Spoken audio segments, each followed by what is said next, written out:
오늘 아침을 여는 말씀은 신명기 25장 5절 말씀입니다. 형제들이 함께 사는데 그 중 하나가 죽고 아들이 없거든 그 죽은 자의 아내는 나가서 타인에게 시집가지 말 것이요 그의 남편의 형제가 그에게로 들어가서 그를 맞이하여 아내로 삼아 그의 남편의 형제된 의무를 그에게 다 행할 것이요. 아멘. 신명기 25장은 이스라엘 백성들이 약속의 땅 가나안에 들어가서 지켜야 할 몇 가지 규정에 대해 전해주고 있습니다. 이 시간에는 그 중에서 죽은 형제에 대한 의무가 무엇인지, 이 의무가 우리에게 무엇을 명하는지 살펴보도록 하겠습니다. 모세는 만일 어떤 사람이 자녀가 없이 죽으면 그 동생이 형수와 결혼해서 죽은 형의 가문과 기업을 이을 자녀를 낳게 해주라고 말했습니다. 이를 계대 결혼이라 하며 이러한 관습은 오래전부터 있었던 것인데 모세 율법에 명문화된 것입니다. 오늘날의 문화와 상식으로는 받아들이기 힘든 규정이지만 당시에는 그래야만 하는 이유가 있었습니다. 자녀가 없이 죽는다는 것은 유산 상속자가 없다는 의미를 넘어 이스라엘 중에 그 이름이 끊겨 언약의 축복을 받아 누리지 못한다는 영적 의미가 있습니다. 그래서 동생이 형수와 결혼해 처음 낳은 아들을 죽은 형의 상속자가 되게 한 것입니다. 또한 당시에는 홀로 된 여인이 경제 생활을 할 수 없기 때문에 남편의 동생이 형수의 삶을 책임지는 의미도 있었습니다. 하나님은 남편을 잃은 여인의 삶을 보호하시기 위해 그리고 아들이 없이 이스라엘 중에서 그 이름이 사라지는 일이 없도록 하기 위해 이런 법을 명하신 것입니다. 그런데 이 규정은 무조건 따라야 하는 의무사항이 아니었습니다. 만일 그 동생이 어떠한 이유에서든지 책임을 감당하기 싫으면 정해진 규례와 절차를 따라 거부할 수도 있었습니다.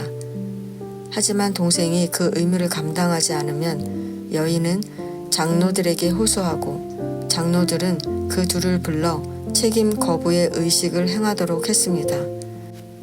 여인은 그의 신을 벗기고 그 얼굴에 침을 뱉으면서 그의 형제의 집을 세우기를 즐겨 아니하는 자에게는 이같이 할 것이라고 선언하는 것입니다.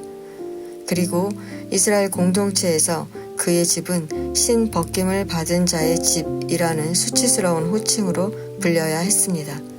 이는 책임을 회피한 것에 대한 형벌이었습니다. 물리적 형벌이 주어지진 않았지만 불명예스러운 호칭으로 불리게 하심으로써 하나님의 뜻을 이행하지 않는 자를 부끄럽게 하신 것입니다. 이렇게 감당하기 어려운 죽은 형제에 대한 의무를 지킨 자가 있습니다. 바로 보아스입니다. 룻기를 보면 보아스는 남편이 죽은 룻과 결혼해서 기업 물을 자의 의무를 감당했다고 기록합니다. 여기서 기업 물을 자란 도로 사다, 속전을 주고 구제하다 라는 의미로 구속자라는 것입니다. 즉 보아스가 기업 물을 자의 의무를 감당하여 살 길이 없는 룻을 살린 것입니다.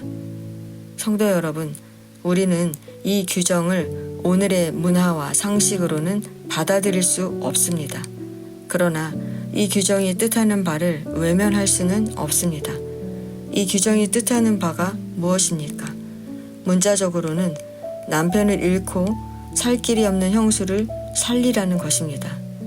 그러나 이 말은 글자 그대로 형수를 살도록 도우라는 것 이상의 의미를 담고 있습니다.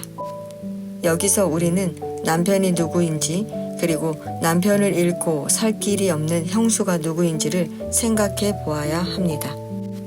우리에게 남편은 신랑 되신 예수님이니 남편을 잃고 살 길이 없는 형수는 곧 죄 가운데 살아가는 모든 사람을 뜻하는 것 아닐까요? 결국 형이 자녀 없이 죽었을 때 동생이 형수와 결혼하는 이 규정이 오늘날 우리에게 말하는 것은 예수 그리스도를 알지 못하는 자들에게 예수 그리스도를 전하고 새로운 삶을 살아가도록 인도하라는 것입니다. 그래야 동생이 형수와 결혼해서 그 기업을 세우듯 우리가 하나님의 나라를 세울 수 있는 것입니다. 성도 여러분, 우리는 나 하나만 구원받으면 된다고 생각하면 안 됩니다. 5절에서 형제가 함께 사는데 라고 말하듯이 우리는 나만 생각하는 게 아니라 함께하는 사람들을 생각해야만 합니다. 우리가 육신의 눈으로 함께하는 이들이 먹을 게 있는지 아픈 데는 없는지 살펴야 하듯이 영의 눈으로 함께하는 이들을 구원받게 해야 합니다. 그래야 하나님의 나라 공동체가 세워지는 것입니다. 성도 여러분, 본문은 우리에게 눈을 열어 함께하는 이들의 육적인 필요뿐 아니라 영적인 필요를 채우라고 말씀하십니다.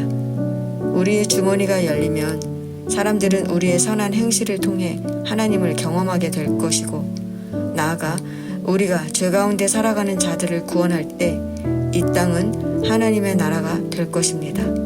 이것이 우리에게 의무 사항은 아니지만 우리가 감당하지 않는다면 하나님 앞에 부끄러운 모습으로 서게 될 것을 기억해야만 합니다.